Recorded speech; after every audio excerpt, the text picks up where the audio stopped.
হালালি।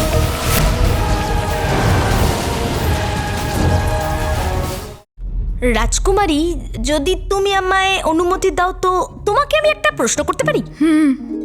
তুমি আলীর ব্যাপারে এত মাথা ঘামাচ্ছ কেন?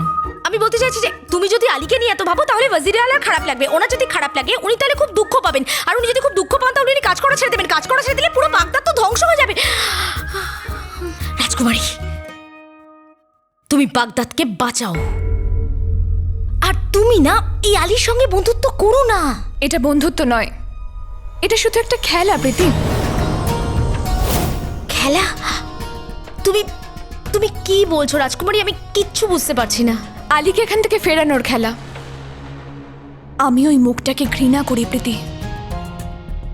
আফসোস এটাই যে আমি ওর বিরুদ্ধে কোনো প্রমাণ পাইনি, কিন্তু আমি এখানে ওকে থাকতে দেব না। কিভাবে? তুমি তো জানো যে ওয়াজিরে আলা আর আলী কত ভালো বন্ধু হয়ে উঠেছেন, তাহলে এই কাজ করাটা তো খুব কঠিন হবে।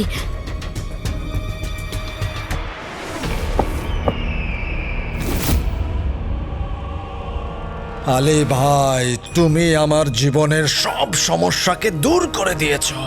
শুধু তোমায় যদি আমি আগে পেতাম, কিন্তু এখন পেয়ে গেছি, আর এখন তোমায় কিছুতেই যেতে দেব না। আর আমি কোথাও যাব না। ওকে আমি এখান থেকে যেতে বলতে পারবো না, কারণ ও আমার প্রাণ বাঁচিয়েছে। আর ওয়াজিরে আলাও ততক্ষণ ওকে যেতে বলবেন না যতক্ষণ উনি ওনার বন্ধু থাকবেন। আর আলী ওয়াজিরে আলার বিশ্বাস পাওয়ার জন্য সবকিছু করতে পারে। আমি আমার বন্ধুর জন্য সবকিছু করতে পারি। বলুন, আপনার কি চাই?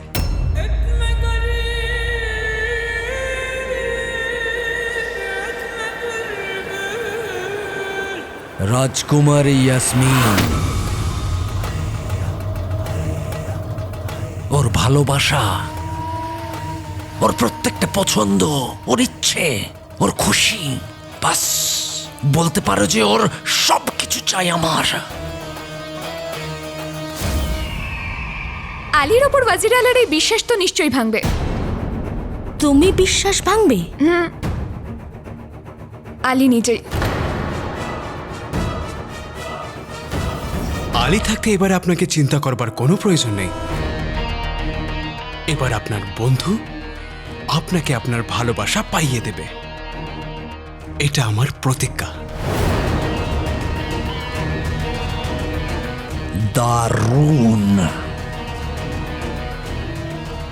বন্ধুত্বের এবার সেই অবস্থাই হবে যেটা ঝড়ে গাছের পাতার হয়। যখন ওয়াজির আলা আমাকে আলীর সাথে প্রেম ভালোবাসার কথা বলতে দেখবেন, আমি আলীকে প্রলুব্ধ করব। ও আমার জাদু থেকে বাঁচতে পারবে না। ও আমার জাদু থেকে বাঁচতে না পারলে ওয়াজির আলার নজর থেকেও বাঁচতে পারবে না।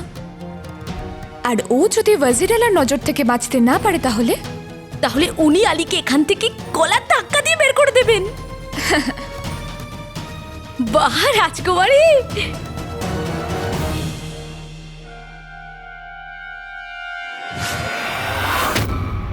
এই আলী জীবনে অনেক মেয়ের সাথেই হয়তো মোকাবিলা করেছে,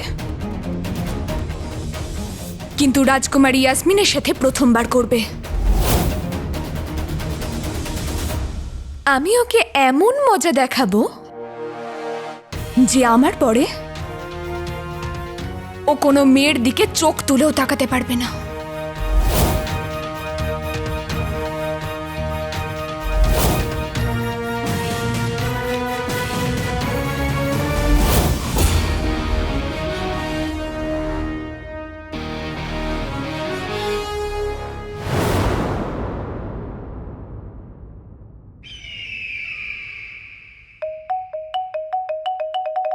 দেখো আলী ভাই, আমি চাই যে তুমি এমন কোনো উপায় বলো যাতে রাজকুমারী আমাকে পছন্দ করা শুরু করে, একদম সেইভাবে যেভাবে আমি ওনাকে পছন্দ করি।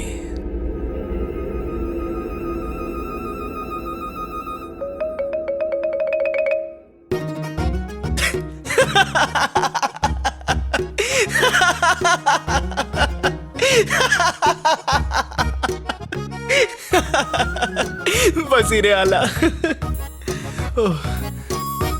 যে এই বাগদাদের সুলতান হতে চলেছে সে বেচারা তো প্রেম সম্পর্কে কিছুই জানে না। আমি আপনার সাহায্য করব, আর আজকে আমরা শিখব ভালোবাসার বইয়ের শিক্ষা 101। বন্ধুকে পটাও, হবু বউকে জ্বালাও।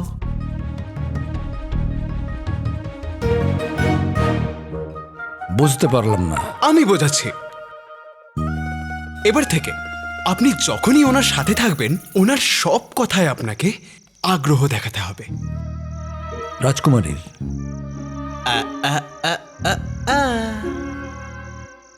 ওনার বন্ধু প্রীতি। যতক্ষণ না পর্যন্ত প্রীতি আর রাজকুমারী একসাথে থাকলে প্রীতি যেন আপনার বিষয়ে শুধুমাত্র কথা বলে।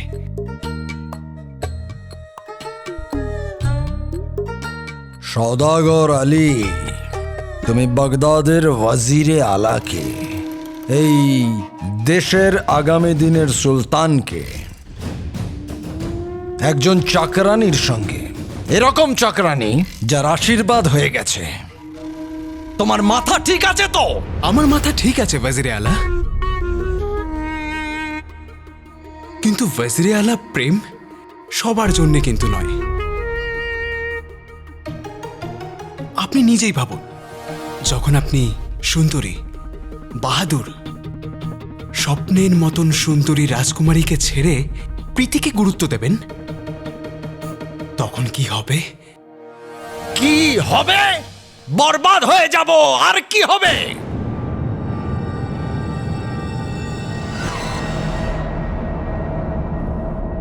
না না ওয়াজিরে আলা, রাজকুমারীর অহংকার আর মনে একটু ধাক্কা লাগবে, যার ফলে ওনার ভিতরে যে আপনার জন্য ভালোবাসা আছে সেটা এইভাবে বাইরে বেরিয়ে আসবে। এটাই তো ভালোবাসার নিয়ম ওয়াজিরে আলা। না আলী ভাই, আমাকে ক্ষমা করো, কিন্তু আমি এটা করতে পারবো না। তুমি বরঞ্চ আমি অন্য উপায় বলো। আপনি এটা কি বলছেন? কথায় আছে, যেই রকম জলেতে ফেলে দেওয়ার পরেও বাদাম ডুবে যায় না, মাটিতে পড়ে থাকা কাপড় দিয়ে যেমন মুখ মোছে না, সেই রকমই প্রেমের নিয়মগুলো ব্যক্তি বিশেষের সাথে সাথে বদলে যায় না। দেখুন ওয়াজিরে আলা, আপনার যদি আমার সাহায্য লাগে তাহলে আমি যেরকম বলবো আপনাকে সেটা করতে হবে, নয়তো আমি চললাম। আরে দাঁড়াও না, আমি করব তুমি যেমন চাও। বাহ ওয়াজিরে আলা, খুব ভালো। আলী ভাই, কিন্তু প্রীতির সঙ্গে ভালোবাসার নাটক। আরে কিছু তো লজ্জা শরম করুন ওয়াজিরে আলা, প্রীতির বিয়ে হয়ে গেছে। সেটাই তো আমি এতক্ষণ তোমায় বোঝানোর চেষ্টা করছি। আমি তো মজা করছিলাম ওয়াজিরে আলা, আপনি একদম চিন্তা করবেন না। আমি আপনাকে ভালোবাসার নাটক করতে বলছি না, শুধু এইটুকু করতে বলছি যে এবার থেকে আপনি যখনই রাজকুমারীর সাথে দেখা করবেন তখন শুধুমাত্র প্রীতির ব্যাপারে জিজ্ঞেস করুন। আর হ্যাঁ, যদি প্রীতি সেখানে উপস্থিত থাকে তাহলে রাজকুমারীকে দেখবেন পর্যন্ত না। ঠিক আছে? ঠিক আছে, চেষ্টা করব ইনশাআল্লাহ।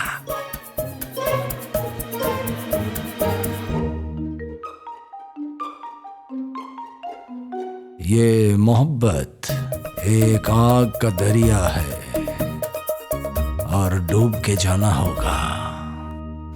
ওয়াজিরে আলা, এটা আবার কোন গান? এখন তো নেই, কিন্তু একদিন হবে নিশ্চয়ই।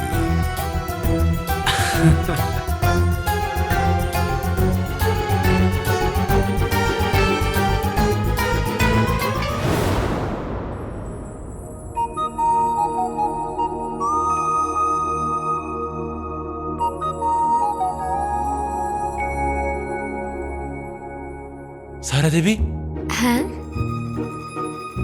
আপনার সৌন্দর্যের প্রশংসা করে একটা কবিতা বলতে ইচ্ছে করছে। শোনান। ধন্যবাদ। একটা ফুল হাতে, আরেকটা ফুল সাথে, প্রথমে জল কাকে দেব, ফেসে আছি এই ভাবনাতে।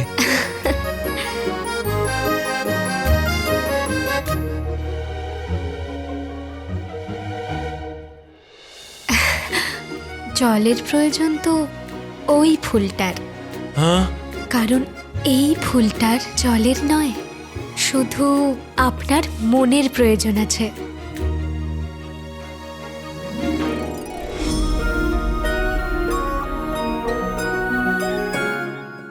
আপনি সবচেয়ে মিষ্টি, বাকি সব জল কড়া দেবী, মানে বলছি সারা দেবী।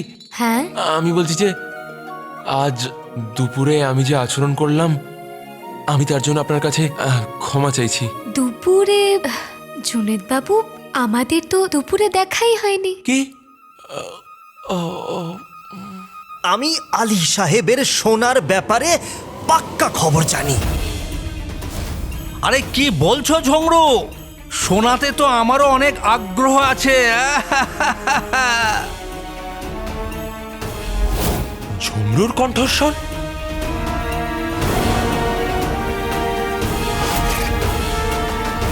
জুনেদ বাবু, সোনা? আবার আলীর সোনা? এই খবরটায় তো আমারও যথেষ্ট আগ্রহ আছে। হ্যাঁ, সারা দেবী, সারা দেবী মাফ করবেন, আমার একটা খুব জরুরি কাজ আছে, আমাকে যেতেই হবে। কিন্তু জুনেদ বাবু আপনি তো এক্ষুনি, আরে জুনেদ বাবু,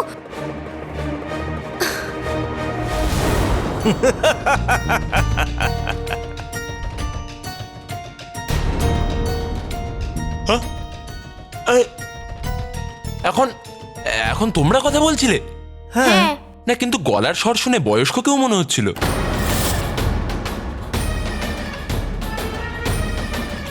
আরে জুনেদ বাবু, আপনার কান যদি খারাপ হয়ে যায় তাতে আমাদের কি দোষ? আমার কান খারাপ? এটা বলো যে তোমরা কার শোনার কথা বলছিলে? আলী সাহেবের? হ্যাঁ, যে উধাও 3 দিন ধরে। তোমাকে কে বললো? আমায় আমায় যেই বলে থাকুক না কেন, সোনা কোথায়? ছাদেতে, হ্যাঁ? রাস্তাতে, হ্যাঁ? যেখানে যাও সেখানে। মানে? আরে আপনি তো ওয়াজির আলার ভাই, তাই না? যেখানে চাইবেন সেখানেই শুনতে পারবেন। হ্যাঁ? আর আপনি যদি কোনো সোনার টোটকা জেনে থাকেন তাহলে আমাকে বলবেন। কি? আমার জন্য নয়, আলী দাদার জন্য। হ্যাঁ? এ কি বলছে? হ্যাঁ, যখন থেকে বাগদাদে এসেছি সোনাই ভুলে গেছি। সোনা ভুলে? এই তোমার মাথা ঠিক আছে তো? সোনা তো তুমি সঙ্গে এনেছিলে। তুমি কোন সোনার কথা বলছো? হ্যাঁ? আমরা তো এতক্ষণ ধরে গান শোনার কথা বলে যাচ্ছি। কি? হ্যাঁ রে বলদ। বলদ? তুমি বলদ, এ বলদ, তোমাদের পুরো বাড়ি গোষ্ঠী বলদ, শুধু সারা দেবীকে ছাড়া। আর এই হতচ্ছাড়া ঝুমরু দ্বিতীয়বার যদি আমার গায়ে হাত তুলেছ তাহলে তাহলে তাহলে তাহলে তাহলে তাহলে আমি তোমায় দেখে নেব। দেখে নিস। কি বিরক্তিকর লোক সবাই, এই অদ্ভুত এই আলী আর ওর পরিবারের লোক। হ্যাঁ, কেবল সারা দেবী এমন নয়। সারা দেবী, আমি এক্ষুনি আসছি।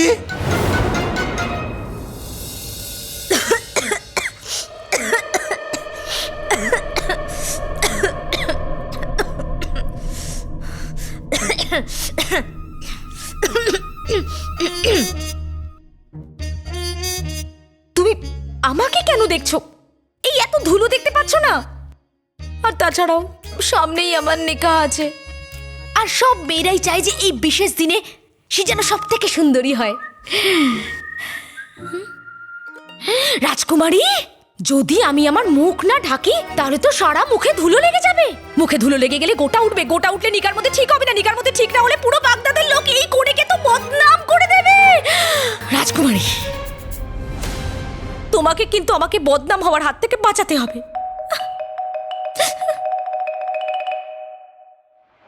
চলো রাজকুমারী। কিন্তু আমরা এখানে কি করতে এসেছি রাজকুমারী? শিকারের শিকার করতে। হ্যাঁ, প্রীতি, তুই তাড়াতাড়ি যা, গিয়ে আলীকে বল আমার পা পিছলে গেছে আর আমি নিচে পড়ে গেছি, আর আমারও সাহায্যের প্রয়োজন। আলীকে? কিন্তু কেন? কারণ এই কথাটা তুই গিয়ে জাফারকে বলবি, আর জাফার আমাকে সাহায্য করতে আসবে, কিন্তু তার আগে আলী আমাকে সাহায্য করতে আসবে। ও আমার খেয়াল রাখবে, আমাকে সাহায্য করবে, আর হয়তো আমাকে নিজের কোলেও তুলে নেবে। আর এই সব কিছু ওয়াজির আলার চোখের সামনেই হবে। আর তারপর ওয়াজির আলা রাগ করবেন আর উনি আলীকে বাগদাদ থেকে বার করে দেবেন।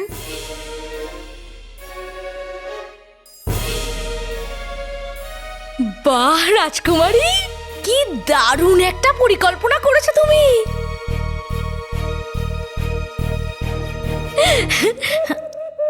কিন্তু আমার একটা বিষয় খুব খারাপ লাগছে।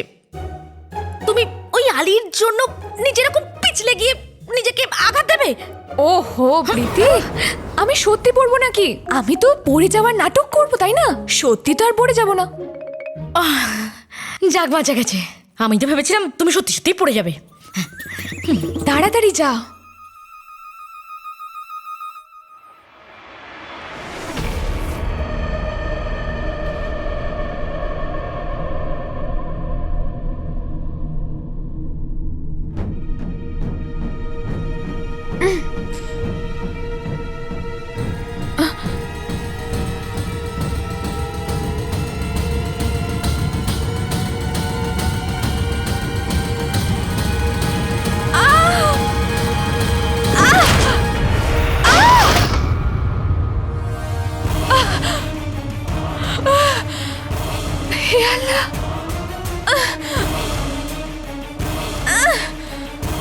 প্রীতি, ওয়েলকাম টু বিটেন world. How may I assist you? নতুন ফ্ল্যাটের জন্য একটা স্ট্যান্ড ফ্যান আর কুলার নেব। এই পচা গরম থেকে একটু স্বস্তি চাই। বাজার চলতে সব ব্র্যান্ড আর ভরসাযোগ্য নয়। তার জন্য তো আমাদের ফ্যান আছে, all purpose bullet table fan, ceiling fan. আমাদের সিলিং ফ্যান কিন্তু 30 মাসের ওয়ারেন্টি সহ পাওয়া যায়। আছে ফারাটা 2 বছরের ওয়ারেন্টি, 17 থেকে 20 মিটার এয়ার ফ্লো। মধ্যবিত্তের সাধ্যের মধ্যে একমাত্র ভরসাযোগ্য ব্র্যান্ড বিটেন। আমাদের কুলারের কিন্তু অনেক range, 45 litres, 50 litres, 70 litres, 90 litres, 110 litres. Honeycomb সহযোগে বিটেনের সব কুলারের ওয়ারেন্টি 1 বছর। চেনা হাওয়ায় অচেনা অনুভূতির জন্য একমাত্র আদর্শ বিটেন। গরমে স্বস্তি পেতে বিটেনের ফ্যান হোক বা কুলার, আজই আনুন বাড়িতে। Beaten, digitally yours.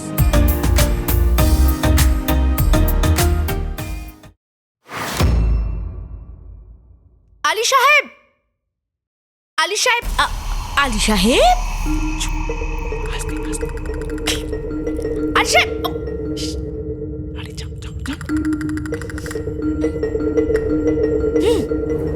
যাও যাও।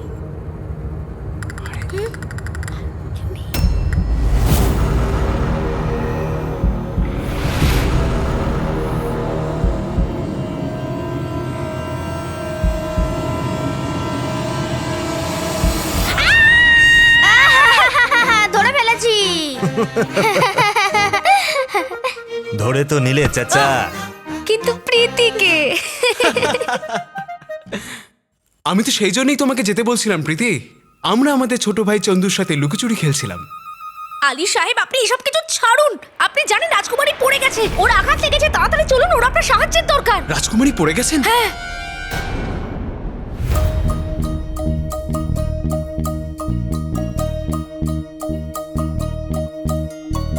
শুনে খুবই খারাপ লাগলো। হ্যাঁ, কিন্তু আমি আমার ছোট ভাইয়ের সাথে খেলছি, আমার কাছে সময় নেই। আলী সাহেব, আপনি তো বড়ই নিষ্ঠুর। রাজকুমারী যন্ত্রণায় কষ্ট পাচ্ছে আর আপনি খেলার কথা বলছেন। হ্যাঁ বলছি, তাই না? প্রীতি, তুমি যাও, অন্য কারোর কাছে সাহায্য চাও, প্রাসাদে আরো অনেকে আছে। যাও যাও। আদাব।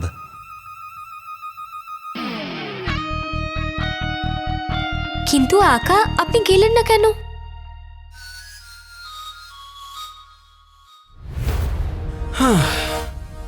ঠিক করেছেন আকা আপনি। আমার নিশ্চিত বিশ্বাস এটা যে রাজকুমারীর কিচ্ছু হয়নি। এটা ওনারা আপনাকে ভাসানোর চাল। আমার মনে হয় ঝংরু ঠিক কথাই বলছে। কি যুগ পড়ে গেছে। যদি রাজকুমারী সত্যি চোট পেয়ে থাকেন, তাহলে এত বড় প্রাসাদে সবার প্রথমে প্রীতি আপনার কাছে কেন আসলো? কারণ একটা মেয়ে বিপদের সময় শুধু তার কথাই মনে করে যার উপর সবচেয়ে বেশি ভরসা থাকে।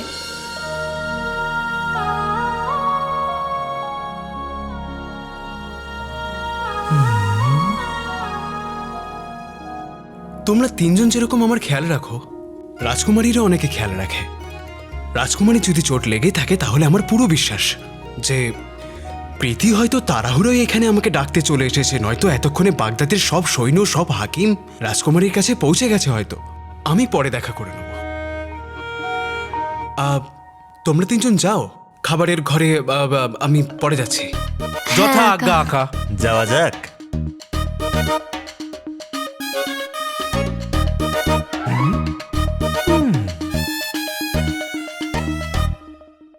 নকলচোর ডেকেছে, যেতে তো হবেই। হে আল্লাহ, এক করতে গেলাম আর আরেক হয়ে গেল।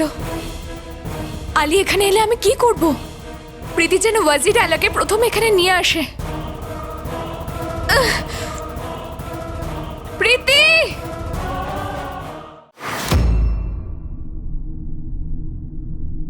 কেউ আছেন? আমি আছি তো।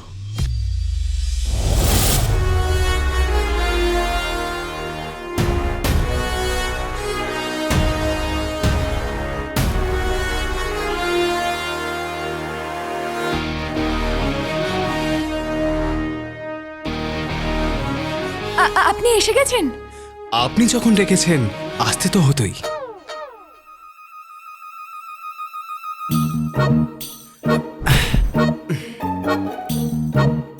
তবে আজকাল মনে হয় আপনি আমাকে একটু বেশিই মনে করছেন। ওই আসলে আমার খুব খুব জোরে চোট লেগে গেছে।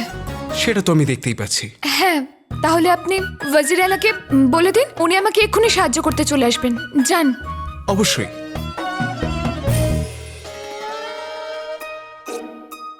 কিন্তু তার আগে আপনি আমাকে এইটা বলুন যে আপনার চোট কি করে লাগলো? আমি ওই বাক্সটা উঠাচ্ছিলাম। আপনার কি দরকার এতে? আমি বলছি যে আমি খুব ব্যথা পেয়েছি। আমি প্রীতিকে বললাম যে ওয়াজির আলাকে ডেকে আনতে, কিন্তু ও এখনো এলো না। কোথায় যে চলে গেল? আলী,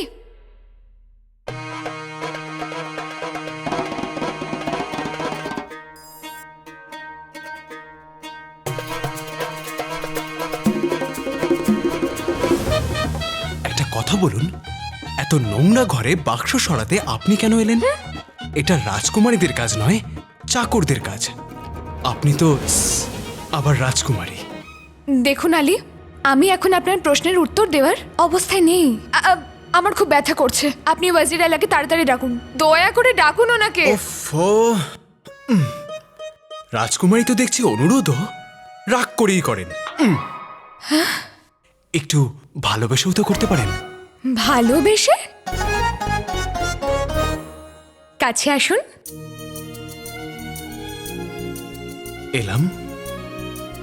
আরো কাছে। এলাম। আরো কাছে। এসেছি।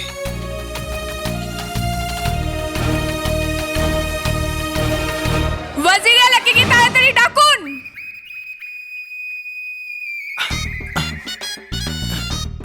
এটা আপনি, এবার আমি যাবই না, একদম যাব না।